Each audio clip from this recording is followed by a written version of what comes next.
لگتا ہے کسی کے پاس اگر نئی نئی دولت آئے تو شاید انفارچونیٹلی ایسے ہی ہوتا ہے. جس طریقے سے آگے جا کے بتاؤں گی کہ رجب بٹ نے اپنی شادی میں جو تماشا لگایا ہوا ہے اس کے بارے میں آپ سے آج میں بات کروں گی. تو چلیے جی اسٹارٹ کرتے ہیں آج کا ویلاگ.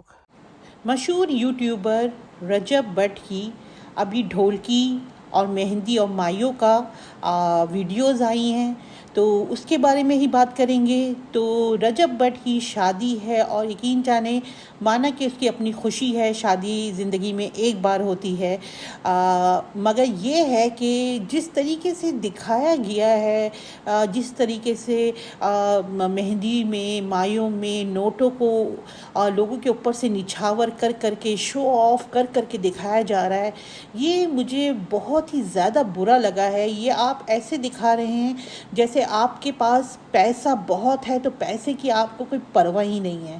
1000 کا نوٹ، 50 کا نوٹ، 100 کا نوٹ ایسے وار رہے ہیں، لوگوں کے اوپر سے پھینک رہے ہیں. ایک عجیب ہی تماشا دیکھنے کو ملا. ایسا لگا کہ جیسے کہ کتنا شو آف ہے. آپ ان لوگوں سے پوچھیں جو 2 وقت کی روٹی کھانا نصیب نہیں جن کو، اور جو پاکستان کے حالات چل رہے ہیں اس کے نسبت سے اگر آپ اتنا شو آف کریں گے تو ایک بات بتائیں دوسرے لوگوں کے دل پہ کیا گزرے گی. مجھے یہ بات سمجھ میں نہیں آ رہا کہ لوگ اس طرح بھول کیوں جاتے ہیں. کیا نیا نیا پیسہ آنے سے اتنا ہی کچھ انسان میں بدلاؤ آ جاتا ہے جو رجب بٹ اور اس کی فیملی کر رہی ہے. اور دوسری بات یہ ہے کہ رجب بٹ نے اپنے پچھلے ولاگ میں انٹرویو میں خود ہی کہا ہے کہ ہم لوگ اتنے غریب تھے کہ میری ماں کپڑے سیتی تھی اور کپڑے سینے کے بعد وہ پیسے جو لینے ہوتے تھے تو ہمیں 500 روپے لینے کے لیے بھی دوسروں کے گھر جانا پڑتا تھا جو میری امی کپڑے سیتی تھیں. اور ایک بارش ہو اور یا طوفان ہو، ایک دفعہ تو امی اور میرے دونوں کے کپڑے بالکل اوپر تک بھیگ گئے، مگر ہم اس محترمہ کے گھر گئے اور ان سے کہا کہ بھائی ہمارے 500 روپے بقیہ آپ دے دیں سلائی کے. تو یہ دن گزارے ہیں رجب بٹ نے، یہ دن گزارے ہیں. اور آج اللہ تعالیٰ نے پیسہ دیا ہے تو اس کا یہ مطلب ہے کہ آپ پچھلا تمام باتوں کو بھول جائیں. جب آپ کے پاس کھانے کو پیسے نہیں تھے، گھر کے کپڑے، اب یہ رجب بٹ یہ ڈراموں میں شروع کے دنوں میں یہ ڈراموں میں بھی کام کیا ہے جس میں کوئی اس کو کامیابی نصیب نہیں تھی. ڈراموں میں سب فلاپ ڈرامہ تھا اس کا.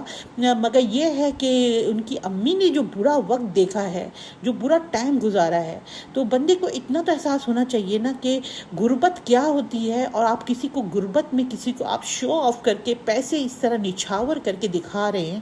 اور آپ لوگوں کا کیا، آپ لوگ اتنا کیوں بھول جاتے ہیں کہ یوٹیوب میں آپ لوگ رجب بٹ بن گئے، یوٹیوبر مشہور بن گئے. آپ کے کانٹینٹ میں ہے کیا؟ آپ کے کانٹینٹ میں صرف کیا کہتے ہیں نا ہلا گلا، پرینک اور چھچورا پن، اور کیا ہے، کیا ایسا کیا نالج ہے جو آپ لوگوں کو یا آپ نیو جنریشن کو دے رہے ہیں؟ کچھ بھی نہیں، صرف دوستوں کے ساتھ ٹھاٹا ٹھیٹھی اور کچھ نہیں ہے. فضول باتیں، فضول طریقے وہ.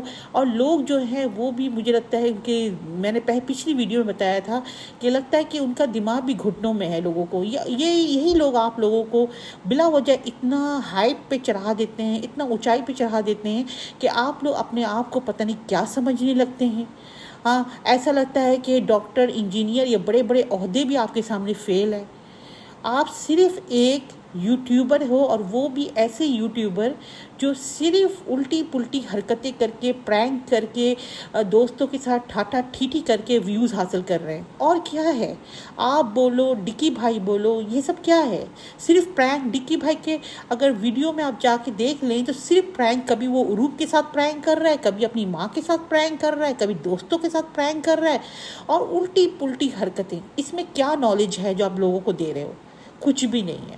اگر اس میں اگر آپ اپنے آپ کو سوچ رہے ہو کہ آپ دنیا کے مشہور یوٹیوبر بن گئے ہو تو مجھے تو ہمارے عوام کی سوچ پہ حیرت ہے کہ آپ اس قسم کے لیول کو اتنا اوپر ہائپ دیتے ہو.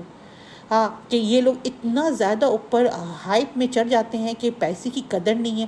جس طرح رجب بٹ نے اپنی مہندی میں پیسوں کا جو تماشا لگایا ہے، جو اڑا کے پیسے پھینکے ہیں، اس سے یہی اندازہ ہوتا ہے کہ نیا نیا پیسہ آیا ہے اور اس کی یہ حال ہے. تو چلے جناب، مجھے ذرا برا لگا جب میں نے ان کی ویڈیو دیکھی تو میں نے سوچا اس پہ بات کرنی چاہیے. کوئی تو ہے جو بولے. کوئی تو ہے جو آواز اٹھائے۔